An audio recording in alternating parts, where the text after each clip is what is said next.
दोस्तों, आज की कहानी है। बहू, तुम एक औरत हो, इसलिए तुम्हें अपने आदमी से डरना पड़ेगा।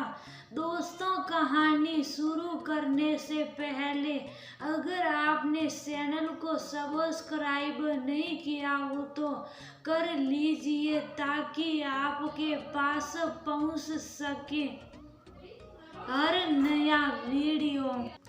वाणी स्टूडियो में अपने मायके आई हुई थी। वाणी का ससुराल बहुत ही पढ़ा लिखा और खानदानी था। वाणी के दो बेटे भी हैं। वाणी जब से मायके आई हुई है तब से उसके पिताजी घर पर जो भी रिश्तेदार आता उनके सामने ससुराल और जमाई राजों की तारीफों के पुल बांधने शुरू कर देते। वाणी के पिताजी कहते हैं, हमारी वाणी तो बहुत अच्छे खानदान में ब्याही है, ऊपर से भगवान से दो दो बेटों का सुख दिया है और हमारे जमाई जी तो इतने अच्छे हैं। वाणी जिस चीज पर हाथ रख देती है वह चीज उसे अगले दिन ही मिल जाती है। वाणी उन्हें जैसा कहती है वह बिल्कुल वैसा ही करते हैं। कभी भी वाणी ने अपने ससुराल वालों की हमसे कोई शिकायत नहीं की और ना ही वाणी के ससुराल में पैसों की कोई कमी है, क्योंकि हमारे तो बेटी जवाई दोनों मिलकर कमाते हैं।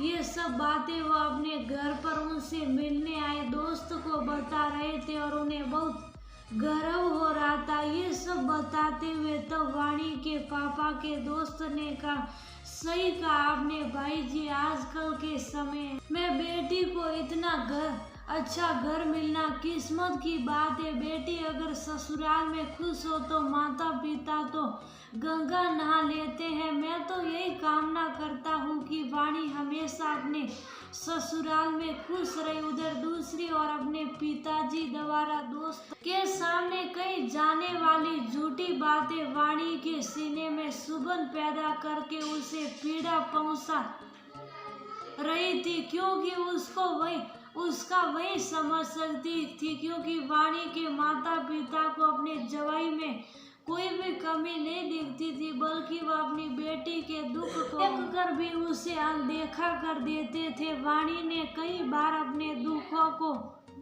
उनके साथ बांटना चाहा, पर वाणी के माता पिता को बस एक ही जवाब होता था, बेटा जवाई जी तेरे पति हैं, इतने बड़े घर से ताल्लुक रखते हैं, अगर थोड़ा बहुत तुम्हें कुछ कह भी दिया हो तो क्या हुआ, तुम नौकरी करती हो तो इसका मतलब ये तो नहीं कि तुम उनके साथ अपनी बराबरी करोगी। तुम एक औरत हो, इसलिए तुम्हें अपनी आदमी से डरना पड़ेगा, इसलिए बेटी अपने हद में रहा करो। तुम्हारी सुपी से दोनों घरों की इज्जत बनी रहेगी। फिर तुम्हारी छोटे भाई के बारे में सोचो, तुम स्वार्थी नहीं हो सकती। बार बार माता पिता की ये बातें सुनकर वाणी ने भी अपनी किस्मत को अपनी नियति मान लिया था और अब उसने भी शुभ रहना सीख लिया था। अब वह अपने दुख किसी के साथ भी साझा नहीं करती थी और दुनिया को दिखाने के लिए उसने अपने चेहरे पर झूठी खुशी का नकाब भी ओढ़ लिया था। लेकिन आज भी उसकी आत्मा